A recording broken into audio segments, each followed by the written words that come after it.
care of it. This is the same That was man. said sarcastically, you know that. That was said sarcastically. Let's go now to Kilic Bugra Kanat in Washington, D.C. He's a professor of political science at Penn State University. Prof, really appreciate your time.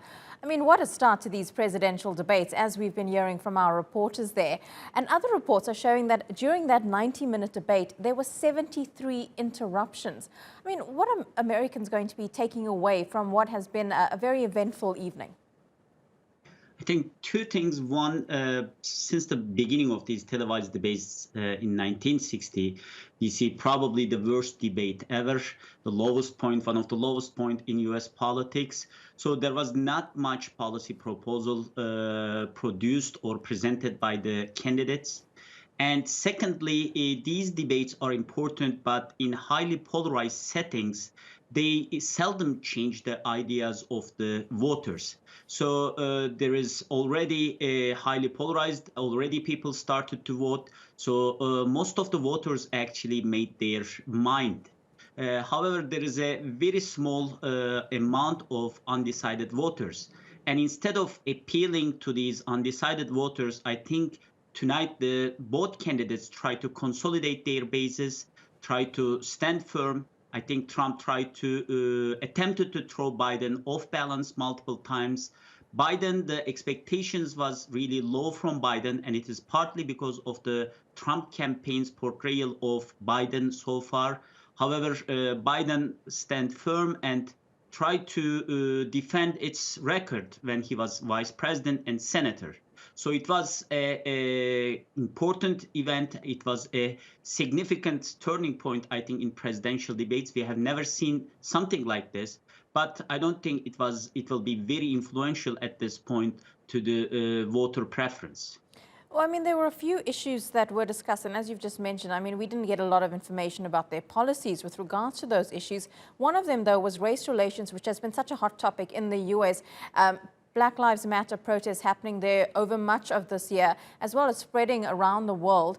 Do you think we saw an adequate response from both candidates on that topic, especially if you, as an American person of color, were watching this and were swayed as either way which side to vote, Biden or Trump? Would they get a definitive answer from what we heard tonight?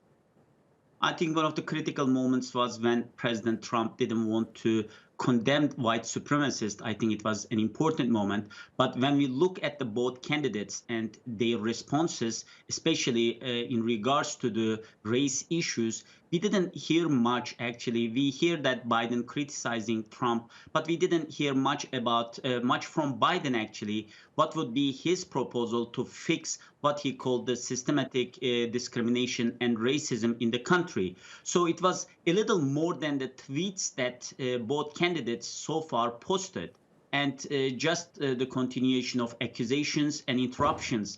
And because of those interruptions, the viewers couldn't hear at certain points the candidates.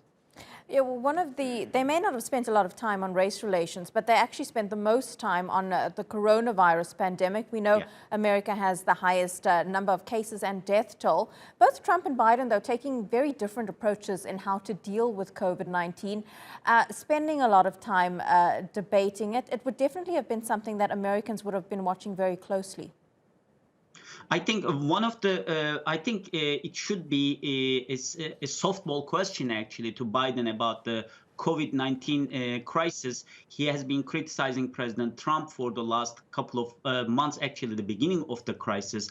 However, again, he wasn't able to provide a definitive answer how to deal with the COVID-19 crisis. So most of the debate actually on COVID-19 crisis took place about the last 6 months. Debates in regards to normalization, the calendar about the normalization, when should the economies open, etc. However, we didn't hear from both candidates, actually, what will be the next step, especially when a lot of states are facing a potential second wave in the United States. Professor of Political Science at Penn State University, Kilic Bugra Kanat, joining us there from Washington, D.C. Really appreciate your analysis. Thanks so much. Thank you.